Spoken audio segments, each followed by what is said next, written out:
Number 2, capital expenditure చాలా బాగా పెడితే ఇది రైట్ వింగ్ బీజేపీ ప్రభుత్వం. అంటే రైట్ వింగ్ ప్రభుత్వాలు ప్రపంచవ్యాప్తంగా కూడా వ్యాపారాలకు అనుకూలంగా అభివృద్ధికి కాస్త అభివృద్ధి వైపు మొగ్గుతూ, వేరస్ లెఫ్ట్ గవర్నమెంట్లు సంక్షేమ పథకాలు, వెల్ఫేర్ స్కీమ్స్ ఇటువంటి వైపు ఉంటాయి. దురదృష్టం ఏంటంటే వాళ్ళ 10 సంవత్సరాల బీజేపీ పాలన మనం యూపీఏ పాలనలో జరిగినప్పుడు కన్నా అభివృద్ధి చాలా కుంటుపడింది. జీడిపి పెరుగుదల తగ్గింది ప్రస్తుత గత 10 సంవత్సరాలు ఏది యూపీఏతో పోలిస్తే. ఈ ప్రభుత్వం ఎందుకు వచ్చింది? యూపీఏ పరిపాలన బాగోలేదని వచ్చిన ప్రభుత్వం.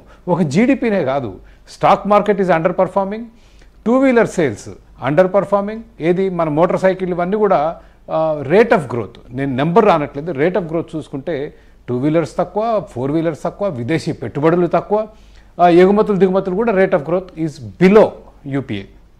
అది పక్కన పెడితే నెక్స్ట్ కేంద్ర ప్రభుత్వాలు, పుల్లారావు గారు మెన్షన్ చేశారు, ప్రభుత్వాలు చాలా మహానుభావులు పాలిస్తారు ఈ దేశాన్ని అని వాళ్ళకి అప్పులు చేసే అధికారం ఇచ్చారు. ఈ 78 సంవత్సరాలు మనకు స్పష్టంగా తెలిసింది ఏంటంటే ఈ ప్రజాస్వామ్య వ్యవస్థలో బాధ్యతాయుతంగా ప్రవర్తించే నాయకులు వస్తారనుకోవటం మన మూర్ఖత్వం అవుతుంది. ఎన్నికలు రాగానే పంచాలి, ఓట్లు కొట్టాలి. Balanced budget is the right approach is what I feel. అసలు అప్పులు చేసే వ్యవస్థ అంటే రాత్రికి రాత్రి వెళ్ళదు. ప్రజల్లో మార్పు వచ్చి ప్రజలు డిమాండ్ చేస్తే క్రమక్రమంగా అన్న ఈ వ్యవస్థ పోయే అవకాశం ఉంది.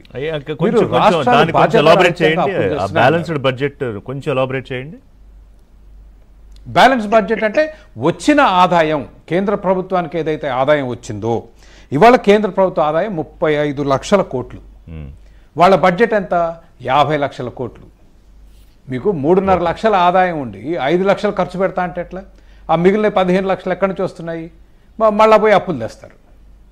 ఆ అప్పుల మీద వడ్డీలు. నేను ఇందాక చెప్పినట్లు ఆంధ్రప్రదేశ్ రాష్ట్ర బడ్జెట్, తెలంగాణ కూడా అటు ఇటుగా 2 ఒకటే ఉన్నాయి, 3 లక్షల కోట్లు ఎంతో.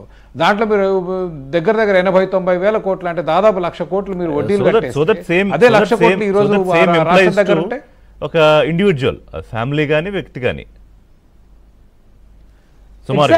ఎగ్జాక్ట్లీ ఇప్పుడు అప్పులు చేయకుండా అవే డబ్బు మన దగ్గర ఉంటాయి. వాళ్ళ అన్నమయ్య ప్రాజెక్ట్ కొట్టుకుపోయేది కాదు కదా. ఇప్పుడు బనకచెర్ల వెళ్ళాం మేము, బనకచెర్ల వెళ్తే గేట్లు గ్రీజ్ కూడా పెట్టట్లేరు గేట్లకి, ఆ గేట్లు తగలబడిపోయాయి తుప్పు బట్టి, మళ్ళీ ఇంకోటి కట్టారు దాని పక్కనే, ఎందుకంటే కాంట్రాక్టర్ డబ్బులు వస్తాయని. అన్నమయ్య గేట్లు ఎందుకు కొట్టుకుపోయింది అన్నమయ్య ప్రాజెక్ట్ అంటే గేట్ల గ్రీజ్ లేదు, 80 లక్షలు లేవు. జేపీ గారు wants to talk. So these are the problems. However Rishi గారు ఒక నిమిషం, sorry to interrupt you. JP గారు క్లుప్తంగా ఒక్క మాట. అప్పుడు రోజువారీ ఖర్చు ఆదాయంతో సరిపెట్టుకోవాలన్నది సరైన వాదన, కానీ ప్రభుత్వాలు అప్పులు తీసుకోకుండా పనిచేయాలని చెప్పంటే అభివృద్ధి శూన్యం అవుతుంది. పెట్టుబడులు అప్పుల నుంచే వస్తాయి. అందున వేద దేశాల్లో మనకి ఇప్పుడు సంపన్న దేశాల్లో పెట్టుబడులు పెట్టేశారు మౌలిక సదుపాయాల కోసం చెప్పాను.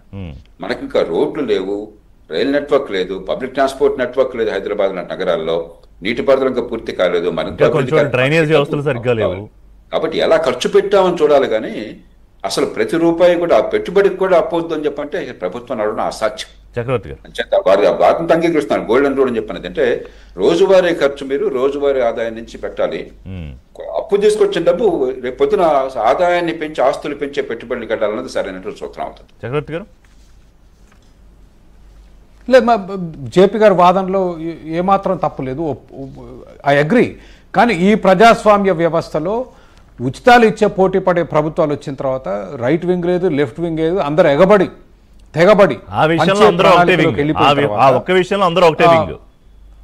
ఇంకా మనం గుడ్డిగా ప్రభుత్వాలు నమ్ముకోవటం అనేది మూర్ఖత్వం అవుతుంది. ఐ థింక్ చట్టాల్లో మార్పు రావాలి. ఏమంటే ప్రభుత్వాలు అప్పు చేయకపోతే, వాళ్ళ ఒక విషయం చెప్తాను ఋషి గారు, కేంద్ర ప్రభుత్వ అప్పు 200 లక్షల కోట్లు, వాళ్ళు 35 లక్షల రూపాయల బడ్జెట్, 15 లక్షల అప్పు, 50 లక్షల కోట్లు. మీరు రాష్ట్రాలు అంటున్నారు, రాష్ట్రాల అప్పు మొత్తం కలిపితే 60-70-80 లక్షల కోట్లే ఉంది. కేంద్ర ప్రభుత్వం దానికి 2.5 అప్పు చేసింది. వాళ్ళు అసలు హైట్ ఆఫ్ ఏది అప్పులు తీసుకోవడంలో వాళ్ళని మించిన వాళ్ళు లేరు, కింగ్స్. దాని మూలంగా ద్రవ్యోల్బణం. విషయం ఏంటంటే ఒక దేశం అభివృద్ధి, ఇందాక జేపీ గారు అన్నారు, దేశం అభివృద్ధి చెందాలంటే అప్పు తీసుకోవాలి. కానీ ప్రభుత్వం చేసే అప్పు మూలంగా ప్రైవేటు వ్యక్తులకు ఈరోజు అప్పు లేకుండా పోతుంది. అప్పు అనేది ఒక ఫిక్స్డ్ సమ్ అండి, అన్లిమిటెడ్ కాదు. ఇవాళ కేంద్ర ప్రభుత్వం 200 లక్షల కోట్ల అప్పు తీసుకుంటే మీకు ప్రైవేట్ పెట్టుబడులకి అప్పు దొరకదు. వ్యాపారాలు చేసేవాళ్ళు కానీ ఇతర ఇండస్ట్రీస్ పెట్టేవాళ్ళకి కానీ అప్పు దొరకదు. ఇదే డబ్బు మీరు ఆ ప్రైవేట్ సెక్టర్లో ఉంటే అనూహ్యమైన అభివృద్ధి సాధ్యం అవుతుంది. ఎందుకంటే వృధా ఖర్చు తక్కువ ప్రైవేట్ సెక్టర్లో. కాబట్టి ప్రభుత్వాలు బాధ్యతాయుతంగా ఉండి దీని మీద ఒకసారి ఈ ఒక్క వ్యూ మీద చాలా ఉన్నాయి. ఈ ఒక్క వ్యూ మీద పుల్లారావు గారు జేపీ గారు వ్యూ తీసుకుందాం అనుకుంటున్నాను. ఈ ప్రభుత్వాలు ఈ కార్పొరేట్ ఒక చిన్న పాయింట్ చెప్తానండి.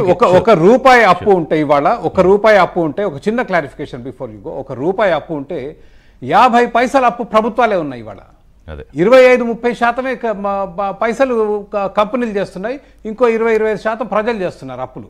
50% అప్పులు ప్రభుత్వం చేస్తే ఇంక మీకు ప్రైవేట్లో పెట్టుబడులు ఎక్కడ వస్తాయి? మనం మరి చైనా కంటే ఇంత వెనకబడి ఉంటాను కారణం అది, ప్రధాన కారణం అది. పుల్లారావు గారు అగ్రీయింగా?